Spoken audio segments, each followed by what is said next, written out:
લેજો. ગિરનારમાં બાળકને સિંહ ઉઠાવી ગયો છે, શું મામલો છે, શું એનું નિરાકરણ હોય તમારા મતે? અમે જ્યારે પ્રાથમિક શાળામાં ભણતા તો ગંડુ રાજાનો પાઠ ભણવામાં આવતો. અંધેરી નગરી ને ગંડુ રાજા. એ ગંડુ રાજા એટલા માટે હતા કે એક કડિયાની ભૂલથી દિવાલ પડી ગઈ, એક છોકરો દબાઈને મરી ગયો, એટલે ગંડુ રાજાએ નક્કી એવું કર્યું કે કોકને તો શૂળીએ ચડાવવો પડશે. હવે શૂળીએ ચડાવવા માટે જાડા માણસની જરૂર પડી. હવે ઓલો કડિયો બચારો મજૂર માણસ પાતળો હતો, એટલે ગંડુ રાજાએ કીધું જે હોય જાડો લાઈન શૂળીએ ચડાવી દો એટલે ન્યાય થઈ ગયો ગણાય. હવે જુનાગઢના જંગલમાં સિંહો વારે ઘડીએ માનવ ઉપર અત્યારે એટેક કરે છે. આ પ્રશ્ન કઈ ગિરનારના પગથિયા પૂરતો નથી. રાજુલામાં આ પ્રશ્ન છે, ભાવનગરમાં એ પ્રશ્ન છે, જુનાગઢ જિલ્લામાં, ગીર સોમનાથ બધે પ્રશ્ન છે.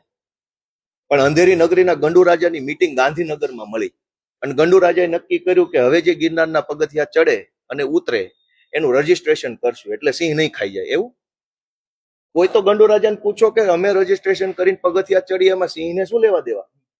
સિંહ તો જેને ખાવાનો છે ખાઈ જશે. તો સિંહ માનવ ઉપર એટેક કરે છે, એનું લાંબા ગાળાનું કોઈ સોલ્યુશન લાવવાના બદલે હવે યાત્રાળુઓને હેરાન કરવાનો રસ્તો ખોલ્યો કે જે ગિરનારના દાતારના પગથિયા ચડશે ને સહી ને નામ ને બાપાનું નામ, ક્યાં જન્મો ને ક્યાં લગ્ન કર્યા, બધી ડિટેલ લેશે. હવે ચડી જા, હું ડિટેલ લખાઈને પગથિયા ચડીશ તો સિંહ નહીં ખાય. ડિટેલ લખાયા વગર જો હું ગિરનાર ઉપર ચડ્યો તો સિંહ મને ખાઈ જશે. કોઈ તો સમજાવવાને કે કઈ દુનિયામાં જીવો છો. આજે સિંહની વસ્તી વધી. આજે માનો કે સરકારના ચોપડે 1500 સિંહ છે. જે દિવસે 4000 થઈ જશે ત્યારે શું આપણે ઘરે જવાનું રજીસ્ટ્રેશન કરાવવાનું? આ વન વિસ્તારના જે ગામો છે, સાસણ ગીરની આસપાસના ગામો, એટલે ઘરેથી બહાર નીકળો તો ડેલે રજીસ્ટ્રેશન કરાવવાનું. ઘરની બહાર જાઉં છું, અંદર આવો તો આવું હોય. આજે 1500 સિંહ છે અને તકલીફ ઊભી થઈ છે. સિંહના બિહેવિયરમાં ચેન્જ આવ્યો છે, માણસ ઉપર એટેક કરતો થયો છે. તો એનું સોલ્યુશન શું? તો સિંહના મનોવિજ્ઞાનનો અભ્યાસ કરો, એના બિહેવિયરનો અભ્યાસ કરો કે કેમ સિંહને આવું કેમ થઈ ગયું અચાનક.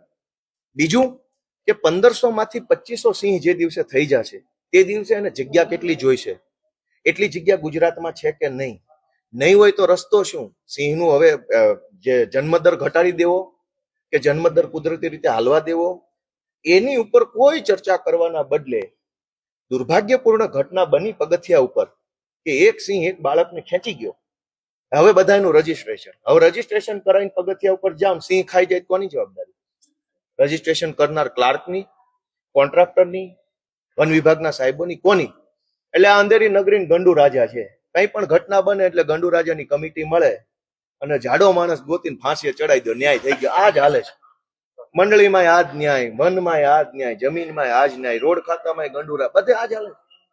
અમારે તો બોલવું શું?